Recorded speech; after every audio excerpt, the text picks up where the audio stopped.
श्री राम जय राम जय जय राम। श्री राम जय राम जय जय राम। श्री राम जय राम जय जय राम। श्री राम जय राम जय जय राम। जय रघुनंदन जय सिया राम। सीताराम जय सीताराम।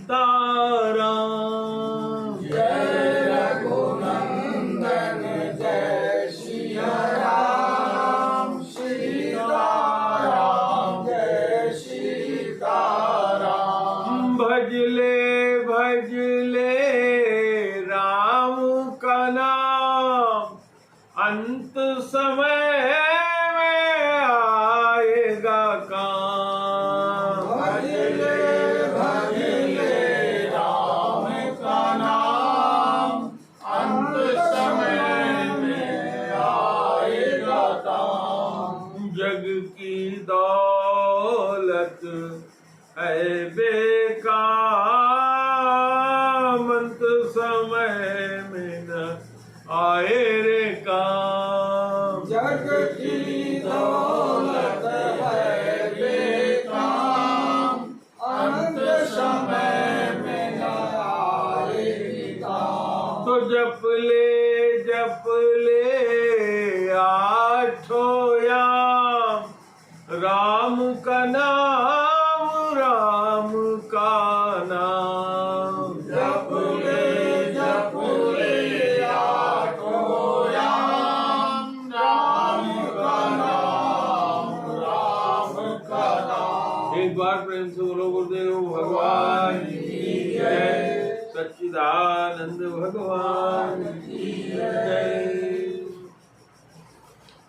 हम लोग रामचरितमानस पे चर्चा कर रहे हैं और इस रामचरितमानस पर चर्चा करते करते हमें लगता है लगभग साल से ज्यादा समय हो गया और अभी हम लोग बाल कांड में भगवान के 164 दोहे तक पहुंचे। तो आप लोगों में से बहुत से लोग नए हैं और वैसे भी हर बार जब मैं कथा शुरू करता हूँ तो पूरी कथा शुरू से संबंध बन जाए, जानकारी में आ जाए, इसलिए करी जाती है। तो गोस्वामी जी ने रामचरितमानस में लिखते हुए सबसे पहले मंगलाचरण किया, श्लोक लिखे, गुरु वंदना किया, ब्राह्मण संत वंदना किया, दुष्टों की वंदना किया, संत असंत के वंदना किया, राम रूप से जीव मात्र की भी वंदना किया। जीव भी भगवान का ही स्वरूप है, भगवान ही भिन्न भिन्न स्वरूप में नाना प्रकार के जीवों में उत्पन्न होकर के आनंद ले रहे हैं। हम लोग माया के वश में भूल करके समझते हैं कि मेरा अस्तित्व अलग है, मैं अपने को मैं समझता हूँ। तो कथा ऐसे शुरू होती है। इसमें जो कथानक आया, कथानक माने वर्णन कहाँ शुरुआत हुई कि हर साल होता है, आप लोग जानते हैं, माघ महीना आता है, एक महीने का वहाँ नहाने के लिए माघ मेला लगता है। अब कुछ लोग वहाँ जा करके वास भी करते हैं, एक महीना रोज सवेरे नहाते हैं, दान पुण्य करते हैं, वहीं रहते हैं। और जब मकर संक्रांति लग जाती है तो लोग अपने अपने घर चले आते हैं। अब कुछ लोग पूर्णमासी तक पूरा करते हैं। तो कथा बता रहे हैं कि एक बार भरद्वाज जी के आश्रम में याज्ञवल्क्य जी आदि बहुत से ऋषि मुनि सब लोग आए थे। याज्ञवल्क्य जी अपने समय के सबसे महानतम ज्ञानी, ब्रह्म विद्या में पारंगत, उनके बराबर का कोई ज्ञानी उनके समय में नहीं था। और आज भी जो चीजें उन्होंने दे दी है उसको कोई काट नहीं पाया। एक उपनिषद है जिसका नाम है बृहदारण्योपनिषद। उस उपनिषद में ये चैलेंज ही हो जाता है कि ब्रह्म तत्व तो क्या है, इसका जो वर्णन करेगा। एक राजा थे, उन्होंने 1 करोड़ गाय रख दिया सामने, ब्राह्मणों की और सब विद्वानों की सभा आई थी। उसमें कहा कि भाई ये गाय उसी की होगी जो ब्रह्म विद्या में निपुण होगा और सारे प्रश्नों का उत्तर दे देगा। तो याज्ञवल्क्य महाराज जी पूरी अभी समाप्त नहीं हुआ, उससे पहले ही अपने शिष्यों को कहे, ये लोग आए, चलो आश्रम के लिए तुम लोग लेके चलो, मैं सबके प्रश्नों का उत्तर दे के आता हूँ। जितने लोग भी खड़े हुए सबके प्रश्नों का उन्होंने उत्तर दिया और अंत में सब लोग संतुष्ट हो गए, निरुत्तर हो गए। और गाय तो पहले से ही उन्होंने अपने यहाँ ले लिया था। तो ऐसे ज्ञानी मुनि आए हुए थे और भरद्वाज जी के यहाँ ही रुके थे, उन्हीं के आश्रम में। क्योंकि हम लोग भी जाते हैं तो जैसे आप लोग यहाँ गुरु के आश्रम में आए, वैसे कोई न कोई सहारा। आश्रम का मतलब जहाँ आने से आदमी श्रमहीन हो जाए, यानी कि थकान मिट जाए, यानी जहाँ जाने पर सोने खाने की व्यवस्था और स्थान सुविधा हो जाए, उसको कहते हैं आश्रम। तो माघ महीने पूरा नहाए, जब महीना पूरा हुआ, जाने को तैयार हुए, तो भरद्वाज जी ने पैर पकड़ के रोक लिया और कहा, आप हमारे गुरु भी हो, गुरु से छिपाने से कभी शिष्य का कल्याण नहीं हो सकता। तो हे महाराज, मेरे मन में शंका है कि अभी कुछ ही दिन पहले हमारे घाट से दशरथ नंदन राम अपनी पत्नी सीता और लक्ष्मण जी को लेकर गुजरे यहाँ से, और कहते हैं कि एक राम जो है घट घट के वासी हैं, वो कभी न जन्म लेते हैं न मरते हैं, सबके अंदर वर्तमान रहते हैं, और कई राम सुने जाते हैं। तो ये राम है कौन? राम कवन प्रभु पूछो तुम्ही, नाथ बुझाई कहो प्रभु मोही।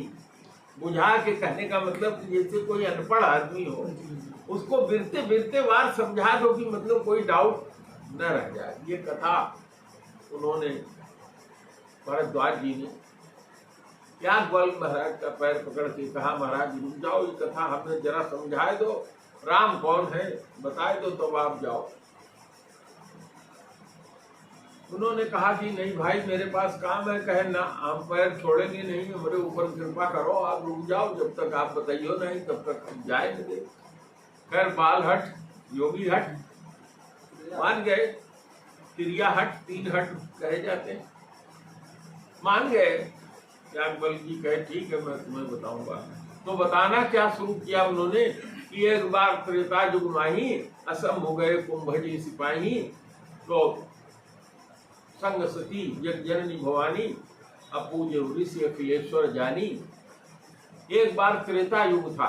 युग तो आते रहते हैं, एक कल्प में 1000 बार जब चारों युग बीत जाते हैं तो एक कल्प यानी ब्रह्मा जी का एक दिन समाप्त होता है। यानी 1000 चतुर्युगी। 1000 चतुर्युगी का मतलब 1000 बार कलयुग। कलयुग की उम्र लगभग 4,50,000 4,60,000 वर्ष उम्र है, 5 लाख मान लीजिए।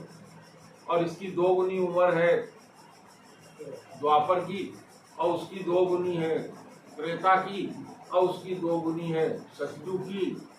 तो 4 अरब 29 करोड़ कुछ इसी तरह से गणना जा करके बैठती है। इतने करोड़ वर्ष, 4 अरब 29 करोड़ कुछ वर्ष जा करके एक कल्प में बीतता।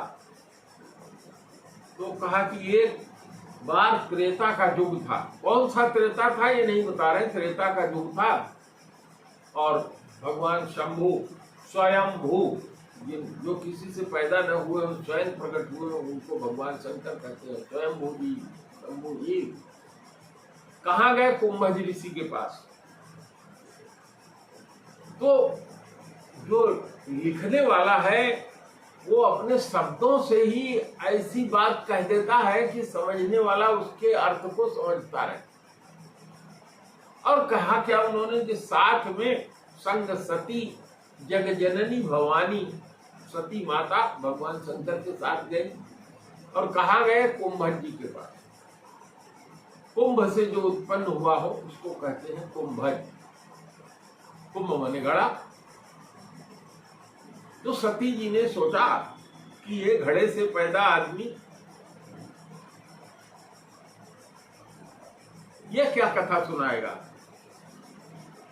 भगवान शंकर जब वहां पहुंचे तो पूजा किया उन्होंने, कुंभन जी ने, दोनों लोगों का।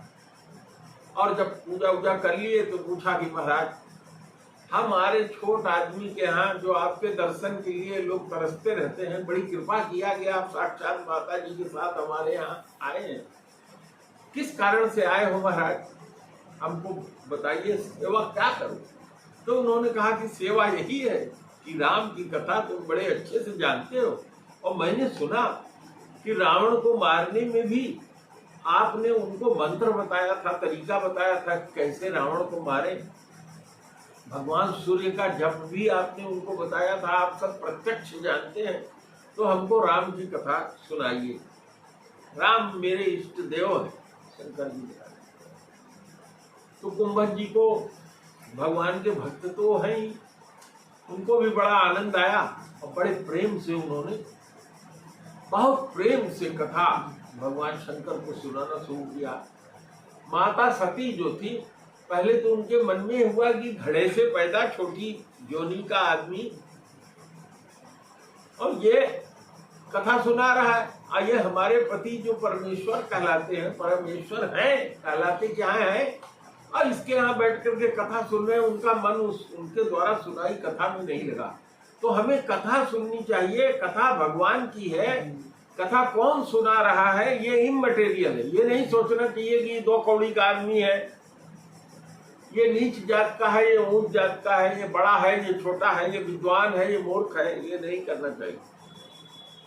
राम की कथा, भगवान की कोई भी कथा हो, अगर थोड़ा सा भी मन उसमें लग जाए और एक चीज भी हृदय में बैठ जाए तो आदमी भवसागर से पार हो जाता है।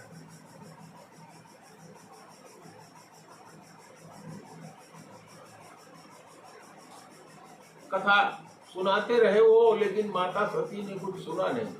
सारी कथा उन्होंने 1 महीने तक सुंदर सुनाया।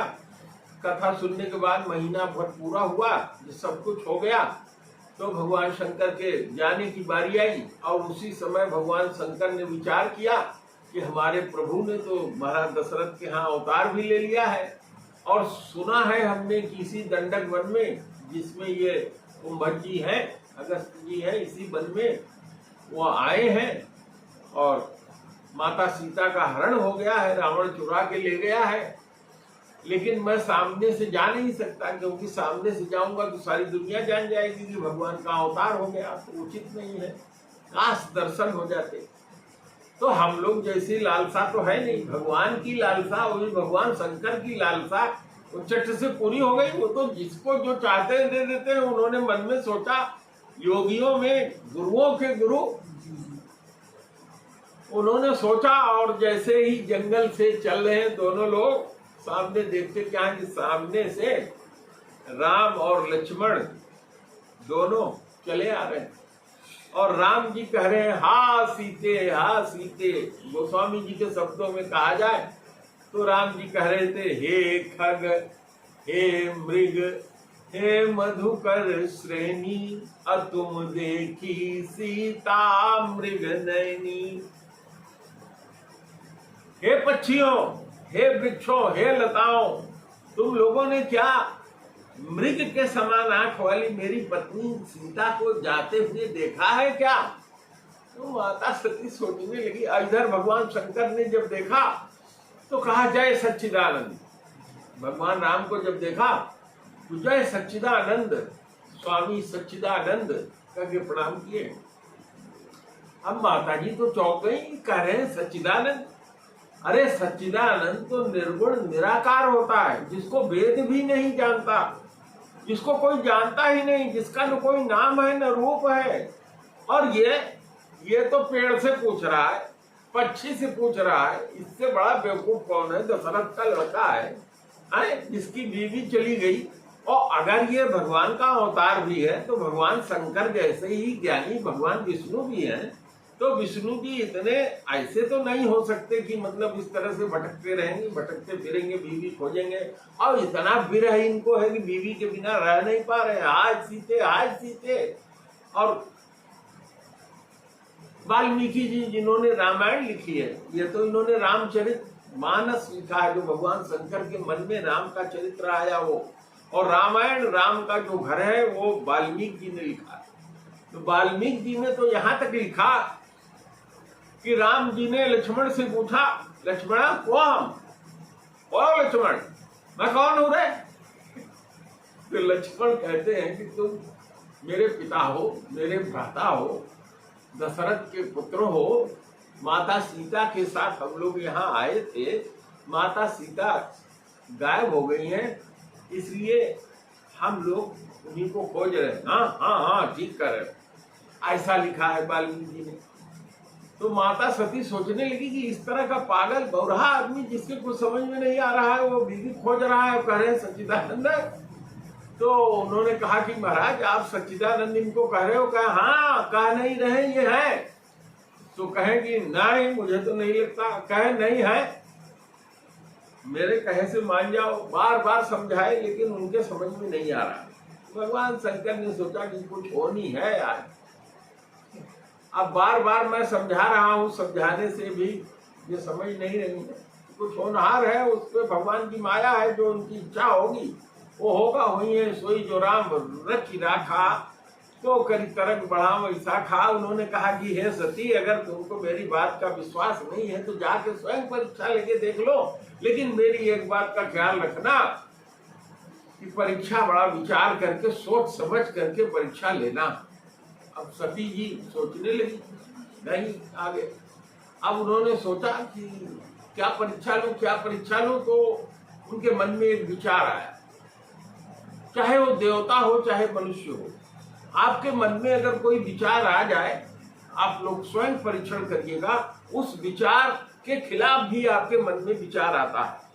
फिर जो विचार आपके मन में एक बार आके स्थिर हो गया, उसको हटाना बड़ा मुश्किल होता है। अगर आपके मन में आ गया कि फलाना आदमी चरित्रहीन है, तो फिर आप उसमें बार बार कोई आर्गुमेंट दे, आपका मन आर्गुमेंट दे, लेकिन एक बार आप किसी को चरित्रहीन मान चुके हैं तो फिर उसका चरित्रहीन नहीं है ये मानना बड़ा कठिन हो जाता है।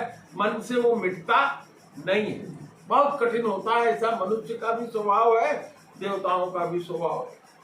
अब सती जी के मन में आया कि मैं क्यों न जो है सीता का रूप धारण कर लूं, और सामने से सीता बन के इनके ये इधर आ रहे हैं, इनके उल्टा मैं आ जाऊं, जैसे आप लोग मेरे उल्टे बैठे हो। ऐसे सीता का रूप धारण करके, सब ज्ञानवान तो थी ही, और उसी तरह से चाल भाग मिला करके चले। लक्ष्मण जी की निगाह पहले पड़ी, तो गोस्वामी जी तो बड़ी विचित्र लिखते हैं। गोस्वामी जी लिखते हैं, लक्ष्मण दीख उमा कृत वेशा। लक्ष्मण जी ने देखा कि सती माता तो उमा के रूप में दिखाई पड़ रहे हैं, पार्वती। और समझ गया कि अब इनका मरने का टाइम आ गया है। उनको दिखाई पड़ गया ये सती, ये तो उमा का रूप धारण करके उमा के रूप में आ रही है। देखिए देखने वाले की निगाह लक्ष्मण जी को उमा दिखाई पड़ रही। फिर जब और सामने बढ़ी, अब लक्ष्मण जी तो भाई के सामने क्या बोले, बिना पूछे कुछ बोलना अनुचित है बड़े भाई के सामने।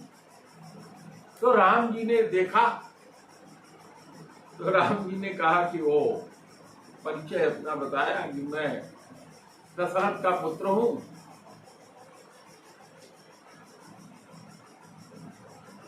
अब भगवान ने थोड़ी सी अपनी माया दिखाई। अब वो जब सती जी देख रही हैं, कथा छोटी कर दे रहा हूं नहीं तो भूमिका में ही समय चला जाएगा। तो देखती क्या है कि जिधर देख रही है उधर राम लक्ष्मण सीता, जिधर देख रही है उधर राम लक्ष्मण सीता, और उतरे नहीं अपने को भी देख रही है कि मैं भगवान शंकर के साथ बैठ के और राम लक्ष्मण जी के चरणों में बैठ करके उनकी सेवा कर रहे। करोड़ों ब्रह्मा, करोड़ों विष्णु, करोड़ों ब्रह्मांड, करोड़ों लोग पूजन कर रहे हैं। दिमाग चक्कर खा गया, चक्कर आ गया, वहीं बैठ गई माथा पकड़ करके। फिर उन्होंने सरेंडर कर दिया और उनसे कहा कि मैं मान गई प्रभु आपको, अब अपनी माया हटाइए। माया हटा लिया उन्होंने, उनको होश आया, वहां से प्रणाम करके लौटी। भगवान शंकर वहीं बरगद के पेड़ के नीचे बैठ के इंतजार कर रहे थे। कहा था कि जब तक तू नहीं लौटोगी मैं यहाँ बैठू। जब लौट के गई तो भगवान शंकर ने पूछा कि भैया कौने तरह से परीक्षा लिया तुमने? तो उन्होंने कहा कोई परीक्षा नहीं लिया महाराज, जैसे आपने उनको प्रणाम किया था वैसे प्रणाम करके मैं चली आई। तो शंकर जी ने कहा अगर ऐसे ही प्रणाम करके चले आना था तो गई ही क्यों? तो उन्होंने कहा अच्छा रुको एक मिनट। तब शंकर देखे उधर जाना, किया जो उमा चरित सब जान। जो कुछ किया था उन्होंने सब देख लिया उन्होंने, और उन्होंने कहा कि ये इसने तो हमारी पूज्या माता सीता का वेश धारण कर लिया, ये तो मेरी पत्नी है और सीता बन के गई, तो अब माँ का रूप जब इसने धारण कर लिया, मेरे बाप के सामने माँ बन के गई, तो अब इसको पत्नी के रूप में स्वीकार करूंगा तो अधर्म हो जाएगा, धर्म की हानि होगी। उन्होंने मन ही मन संकल्प लिया, शिव संकल्प इन मन माही और यही तन सती भेंट अब नहीं। इसका अर्थ अलग अलग ढंग से लोग लगाते हैं। शिव जी ने संकल्प किया कि अब इस तन से इस सती की मुलाकात नहीं होगी। कुछ लोग इसका अर्थ ये लगाते हैं कि शंकर जी ने ये संकल्प कर लिया कि अब मैं शादी नहीं करूंगा, मतलब इनको छोड़ दूंगा।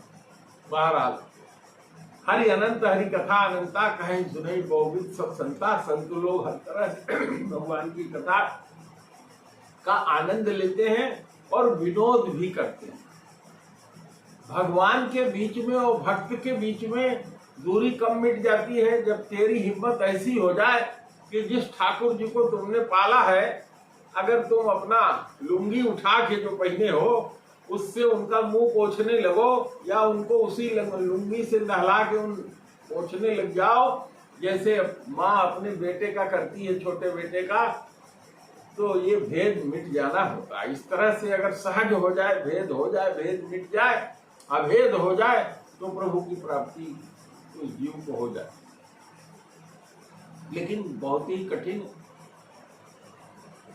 शंकर जी ने संकल्प ले लिया। अब माता पार्वती क्या वो सती जी ही है, सती जी से कहा कि चलो भाई कैलाश पे चलते हैं। अब पैदल चल दिए, नंदी बैल पे नहीं बैठे क्योंकि उनको फिर पीछे बैठाना पड़ता, और उनको कथा रसाला रसदार कथाएं सुनाते हुए और वो पहुंचे कैलाश। और उधर जब कैलाश पहुंचे तो उनसे कहे कि हे सती, तुम घर का काम धाम देखो, जरा मैं बैठ के इस वृक्ष के नीचे आराम करता हूँ। और उस वृक्ष के नीचे बैठे और बीते संवत 187 अतजे समाधि संभोविनाशी, 1,87,000 वर्ष समाधि लग गई। वो हम लोगों वाला वर्ष नहीं, देवताओं का वर्ष। जो ब्रह्मा का एक दिन होता है, ब्रह्मा की भी उम्र 100 वर्ष है, और शंकर जी के 1 घंटे में हजारों ब्रह्मा पैदा होता है। 100 साल उम्र पैदा करके वो जी के मर जाता है। शंकर जी का समय इतना लंबा है, और भगवान का समय तो वो समय ही है स्वयं। तो आई दौड़ के, राम राम जब जपने लगे तो दौड़ के आई कि अब, लेकिन भगवान ने क्या किया कि सामने आसन दे दिया। सामने का आसन जो होता है वो माँ का स्थान होता है, बीवी का आसन बाएं होता है। अब वो समझ गई कि मेरे मन में तो डाउट पहले से था, अब कन्फर्म हो गया। अब उन्होंने देखा कि कुछ विमान से हमारी बहनें जा रही हैं, तो सोचने लगी। फिर उनको ज्ञात हुआ कि हमारे पिता यज्ञ कर रहे हैं। उसमें पूछा, शंकर जी ने मना किया, लेकिन गई वहां, सारी पोजीशन देख करके यज्ञ में कूद गई, जल गई। इतनी सब शंकर जी की कथा सुनाने के बाद भरद्वाज जी से पूछते हैं, याज्ञवल्क्य जी को समझ में आया? कहा महाराज बहुत सुंदर कथा आपने बताई। तो भरद्वाज जी से भरद्वाज जी ने पूछा मन में, अपने मन में, कि पूछी तो कथा मैंने राम की थी, लेकिन उन्होंने हम लोगों के मूर्खों की तरह से नहीं कहा कि महाराज हमने तो राम कथा पूछी थी, आप शंकर कथा सुना। लेकिन फिर आगे बताते हैं कि भरद्वाज सुनो, वो सती जी जब मर गई तो उन्होंने मरते समय भगवान से वरदान लिया और पार्वती के रूप में वहां जन्म ली, हिमाचल के यहाँ, और फिर बड़ी तपस्या किया। भगवान राम ने भी जाकर के शंकर जी को मनाया, शंकर जी को वैराग्य हो गया था माता सती के मरने के बाद। जहां तहां संतों के बीच जाते थे, उपदेश देते थे, ज्ञान देते थे, कथा सुनते थे, यही काम करते थे। तो भगवान ने कहा कि भैया देखो, मैंने वरदान उसको दिया है, शादी कर लो। बड़ी बड़ी उसमें नाटक होती है, फिर शादी हो जाती है, फिर शादी होके आती है तो भगवान शंकर से कहती है कि देखो, पिछले जन्म में तो मैं कथा नहीं सुना ध्यान से, जिसका फल हमने पाया। अब तुम्हारे पास आई हूँ, तुम बहुत ज्ञानी हो और पूरी कथा हमें सुनाओ। तो भगवान शंकर क्या कहते हैं, अरे पार्वती, तुमसे बड़ा ज्ञानी तो कोई नहीं है, सारा ज्ञान तुम्हारे पास है। तुम तो जो मुझसे पूछ रही हो, ये दूसरे का हित कैसे होगा, इसलिए तुम मुझसे कथा पूछ रही हो। और ज्ञान तो तुम्हारे अंदर रंच मात्र भी नहीं है, न अब है और न तब था तुम्हारे अंदर। लेकिन बड़े लोग, भगवान या देवता लोग, इस तरह का नाटक हम लोगों के हित के लिए कर देते हैं। देखने में ऐसा आता है, हमेशा इसी तरह का होता है। नारद भगवान चले जाते हैं लोगों के पास, कालेवन के पास चले गए, कंस के पास चले गए, और किसके किसके पास चले गए। माता सीता को चोंच हट के भागा था इंद्र का लड़का जयंत, बहुत व्याकुल था, कोई बैठने को नहीं कहा, उसको भी शरण दिया, उन्होंने उपाय बताया। तो संत लोग जो होते हैं परहित के लिए शरीर धारण करते हैं। तरुवर कबहु न फल भखै, नदी पीवै नहीं नीर, अपर कारज के कारण साधुन धरा शरीर। तो कथा सुनाना उन्होंने शुरू किया। कथा सुनाना शुरू किया तो फिर कहा कि महाराज, मैं यही पूछना चाहती हूँ कि जब सच्चिदानंद हैं तो कैसे राजा के लड़के हो गए, और अगर राजा के लड़के हैं तो सच्चिदानंद कैसे हो गए। तो भगवान शंकर ने फिर डांटा कि सती शरीर में जैसे तुम बौराई थी, उस शरीर का असर अभी तुम्हारे अंदर कुछ लगता है बाकी है।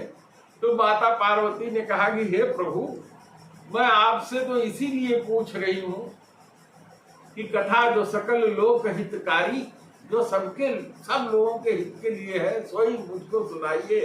अगर अज्ञानी ही मान करके सुनाइए, लेकिन हे महाराज पूरी कथवा हमको सुनाओ। तो कथा सुनाते सुनाते कथा उसमें आती है कि एक बार नारद जी ने भगवान विष्णु को श्राप दिया।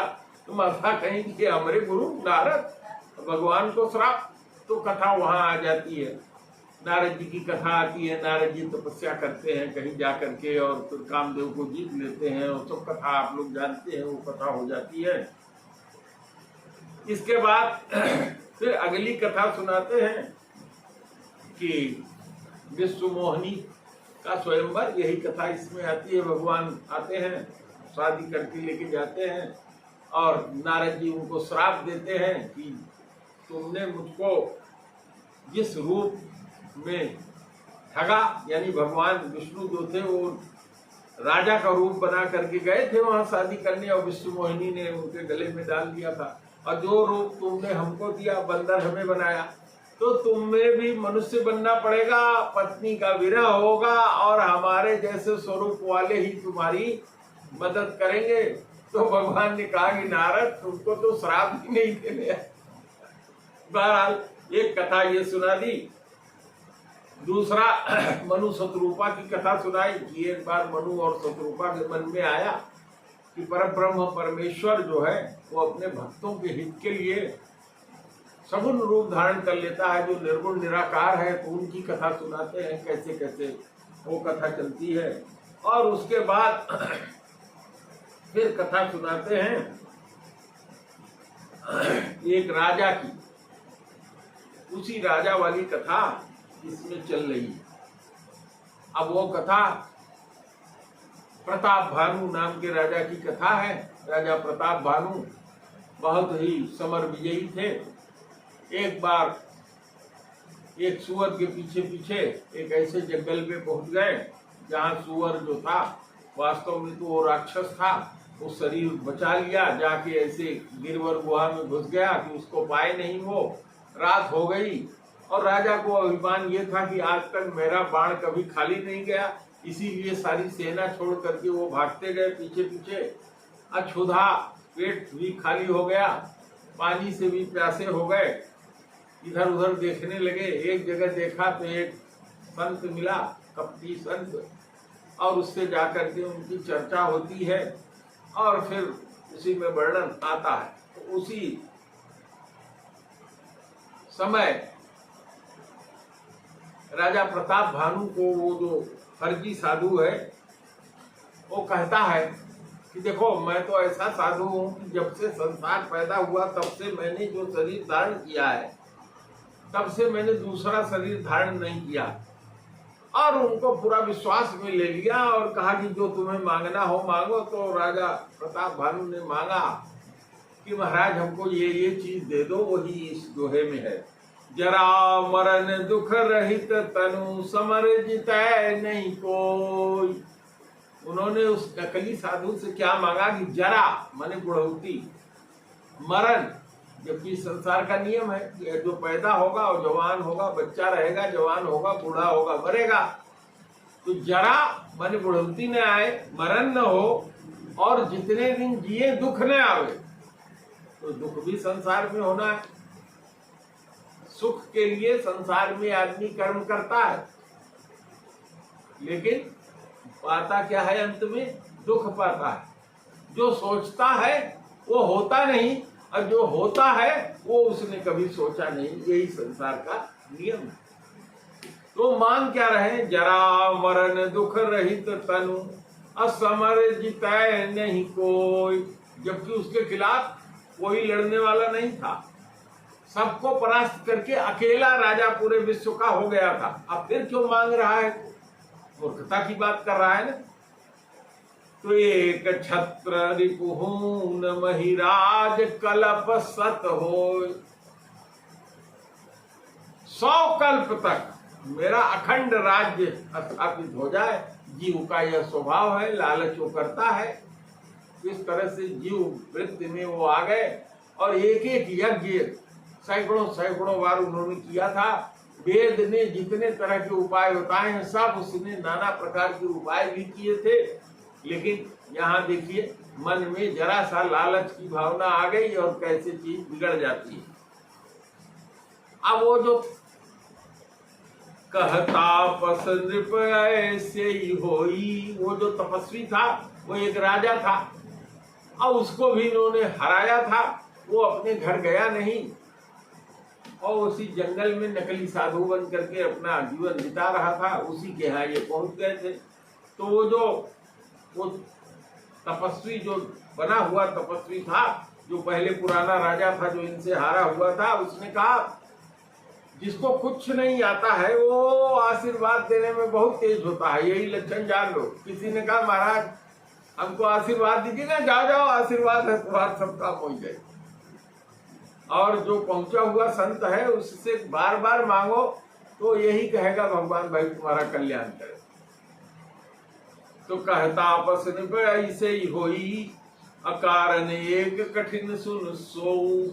कहा कि जैसा तुम चाहते हो वैसे हो जाएगा, लेकिन ऐसा होने में एक कारण है, अगर उसको तुम दूर कर दो तो हो जाएगा। तो उन्होंने कहा महाराज कारण क्या है, आप बताइए, हम उसको पूरा करते हैं। तो कहा काल तो पद नाई शीशा, जो काल कहते हैं जो सबको खा जाता है, वो भी तुम्हारे सामने दंडवत होकर प्रणाम करेगा।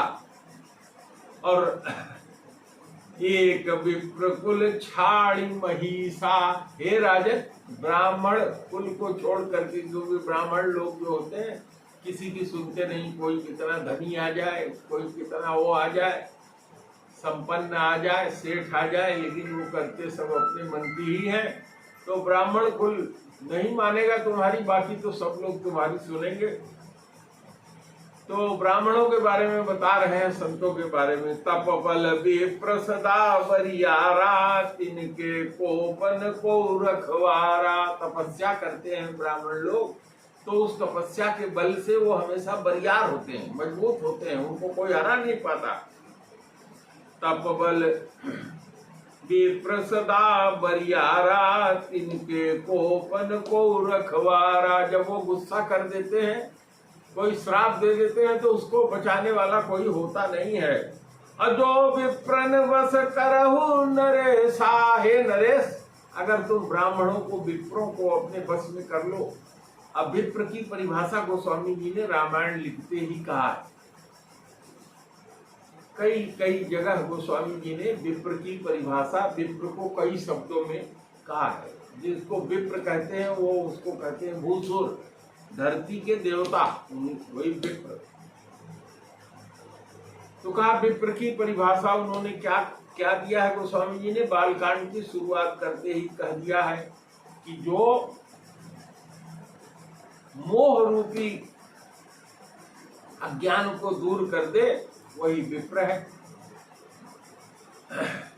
तो जो विप्रन बस करहु नरेशा, तो तू बस विधि विष्णु महेशा। अगर ब्राह्मणों को अपने बस में कर लो तो तुम्हारे बस में ब्रह्मा विष्णु शंकर सब हो जाए। चलन ब्रह्म कुल सन बरियाई।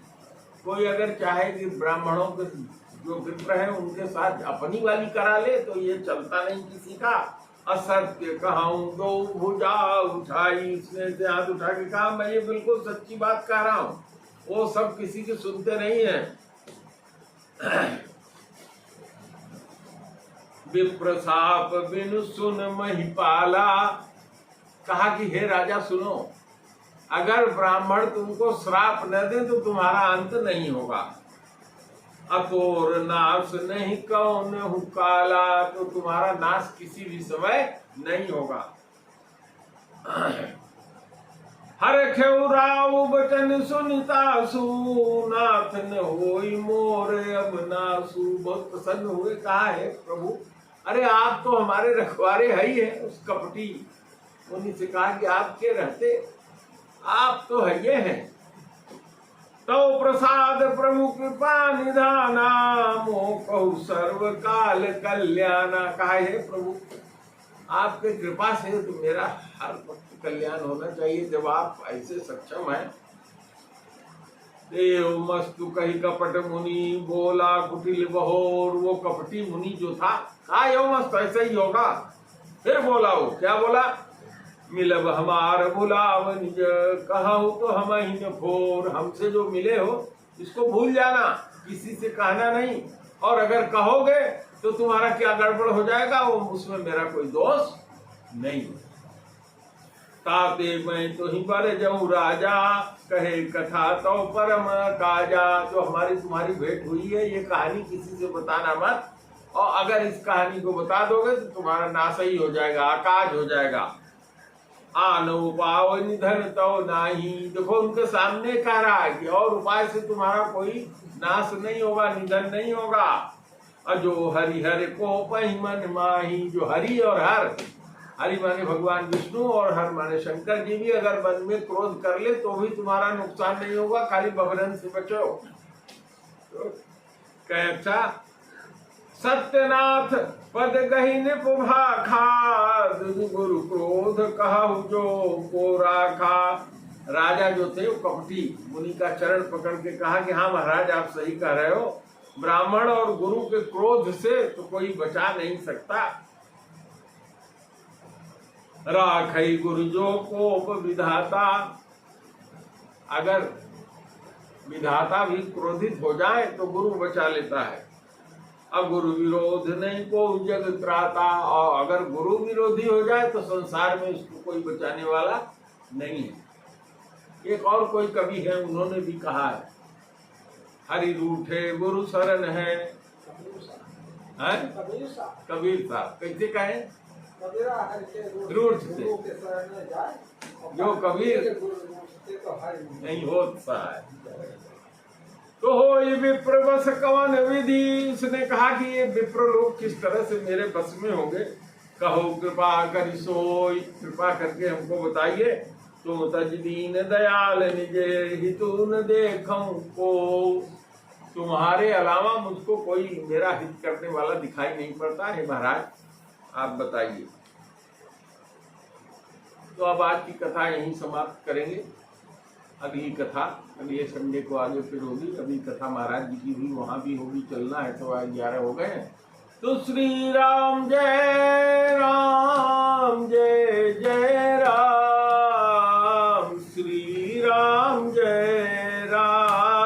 जय जय राम, श्री राम जय जय राम।